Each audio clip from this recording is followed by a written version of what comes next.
صاحب یہ مظاہرین جب چاہتے ہیں ریڈ زون کو ٹریس پاس کرتے ہیں، جب چاہتے ہیں خواہ عمران خان صاحب کے ساتھ ہو یا کسی اور کے ساتھ ہو، یہ حکومت کا مذاق بنایا ہو یا آپ سمجھتے ہیں کہ نہیں مظاہرین جو ہے وہ کا رائٹ ہے اس طرح ڈی چوک پہنچ جائے؟ یہ ریڈ زون کی بات نہیں، پہلی بات یہ ہے کہ ہم سب کہتے ہیں نا rate of the government, rate of the state, یہ ڈکٹیٹرز کے لفظ ہوتے ہیں دنیا پوری میں. جہاں ریٹ آف دا گورنمنٹ کی بات کی جاتی ہے نا، وہاں یہ نہیں کہا جاتا، ریٹ آف دا لا کیا جاتا ہے. اور سب کے ساتھ جب اسٹیٹ سب کے ساتھ بیلنس نہ رہے، جب سب ایک سلوک نہ کرے تو اسٹیٹ کی ریٹ بھی ختم. ان کے ساتھ جاتی تو کوئی نہیں. سن تو لیں، آپ نے گورنمنٹ چیلنج ہوئی سب سے پہلے 2007 میں آپ نے کہنا شروع کیا کہ لال مسجد آ گئی، لال مسجد آ گئی، او جی بیچ شاید اس میں یہ کر دیا، آپ نے مسجد کو گھیرا، اس کے بعد آپ نے ایک طوفانی ایکشن کر دیا.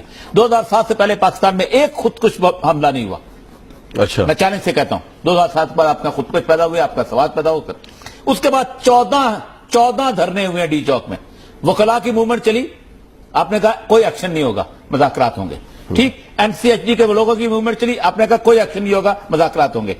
اور مسنگ پرسن کے لوگ سالوں بیٹھے رہے، آپ نے کہا کوئی ایکشن. آپ کا آرگومنٹ یہ ہے کہ آج بھی ایکشن نہیں ہونا عمران خان چاہیے. آیا، جی، طاہر القادری 2 دفعہ آیا، آپ نے کہا مذاکرات ہوں گے. صرف عمران خان کے کہا گیا، آئی ایس پی آر نے کہا کہ فورس استعمال نہ کیجیے گا.